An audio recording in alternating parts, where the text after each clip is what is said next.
All right, welcome back. We've got a fixed blade to talk about today. This is from Level Up Custom Knives.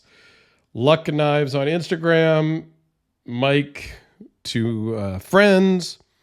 NAF Sergeant used to be his YouTube channel and his Instagram, yada, yada, yada. Here is his logo. Mike sent me a box of cool stuff the other day. Some knives, a fixed blade that he made, some watches, very cool watches, by the way. A one-hand watch. Stay tuned for the video on this. This is interesting. And so I figured I would start the series and talk about his knife that he made himself first out of the other ones in the box. And it's a pretty cool knife. And a cool sheath that he also made. We'll talk about the sheath in a minute, but yeah, I gotta clean my mat.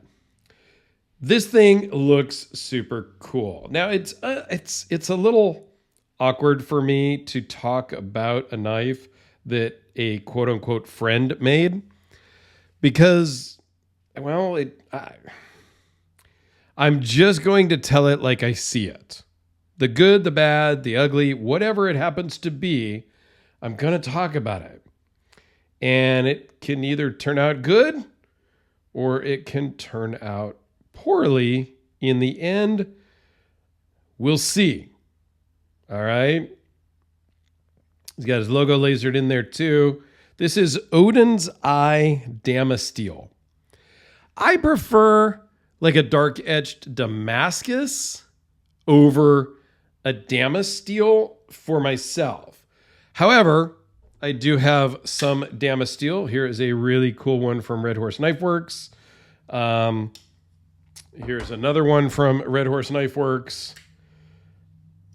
Also Odin's Eye. I believe that's the same. Maybe, maybe not. I don't remember the name of this one pattern. But I like a darker edge. Just me personally. Like this on the Sanmai King Battle and the bolsters and stuff. I just like that darker look. Damasteel is usually very mirrored-ish, very polished. It's personal preference. Nothing negative about the knife. This thing fits great in the hand.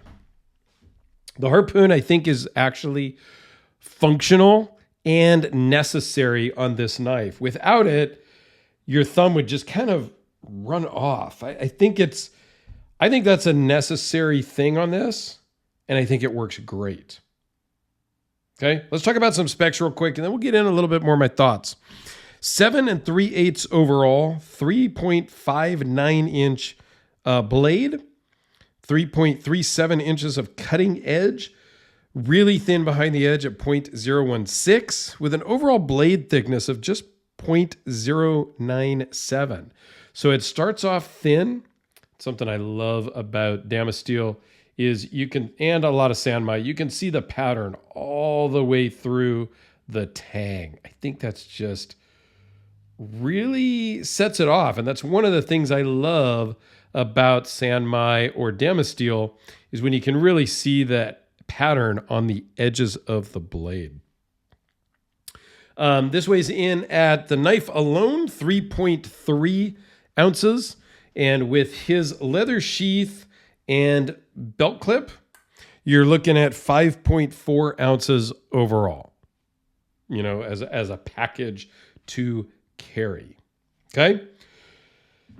The handle thickness is 0.614 at its biggest. It is Westinghouse micarta back from World War II era, and it's cross-cut, so you're seeing the edge. Normally, you wouldn't see the kind of the end grain, if you will.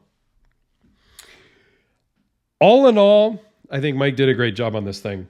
It's very symmetrical. The handle fit up is very smooth.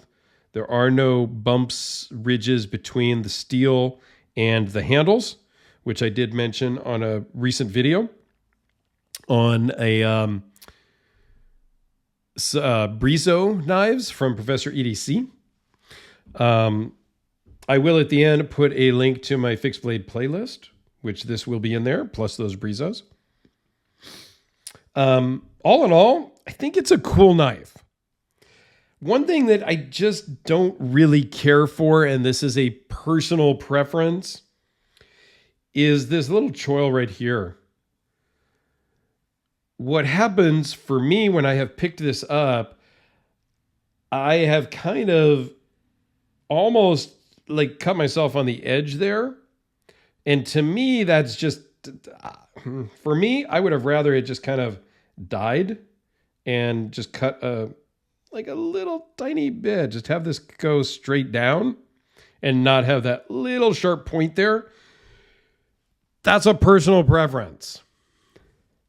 That's just me. The leather sheath, I don't know that if this is his very first leather sheath. I know he has not made a lot of leather sheaths. I think it works great. I would be concerned about carrying this because what's going to happen, this is set up for inside the waistband. As you deploy the knife, it's going to collapse because it's inside of your belt. And it's going to ride right about the height of your jeans. So getting this back in is going to be a chore. And I know a lot of his other sheaths have been Kydex. So that's cool. Also a concern with this one is this blade is so sharp. Every time it goes in and out, I have noticed already that it is sort of slicing it away and it's coming up with some leather. So over time, it's going to cut into the material. And that's going to be normal with every knife though. That's not a design flaw. That's not a problem. That is just something to be aware of. But yeah, this thing is really, really sharp. We're here. Why not?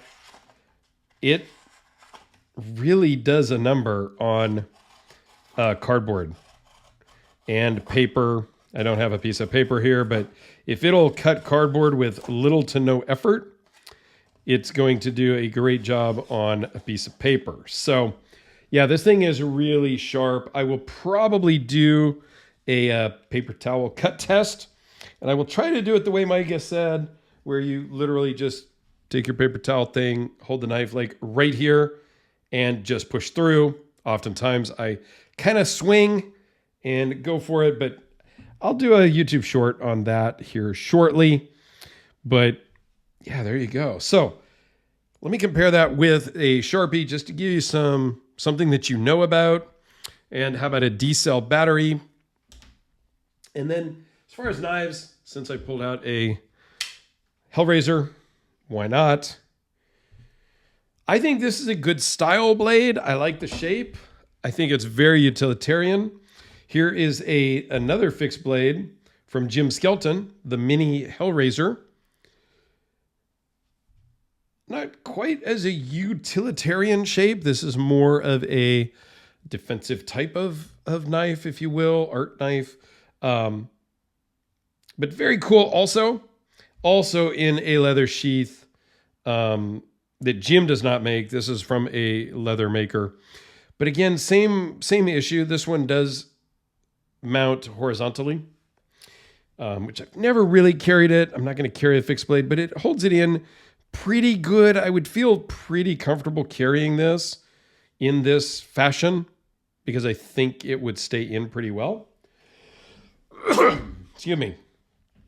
But I love the color on this. I love the Damasteel blade. It's a really pretty looking knife. It is very utilitarian with this almost kind of Wharncliffe style blade. And yeah, I'm glad that he finally sent me one. I did get to check one out at Blade Show West when he and I hung out together. Yeah, I think they're cool. He's got other models, makes, and whatnot. I'll put a link to his Instagram down below. Please go check him out. You guys probably, if you've been following me, you probably followed him on YouTube anyway. He is a YouTube knife reviewer turned knife maker, also in the military, and just got transferred into a station in Utah, based there. So yeah, cool dude. Check him out. And we each have the same car, so that's kind of fun. A couple different years apart, but kind of fun to have a Focus ST with a buddy. So kind of cool. We talk cars here and there as well. So thanks everyone for watching. I know I kind of rambled on at the end there, but there you go.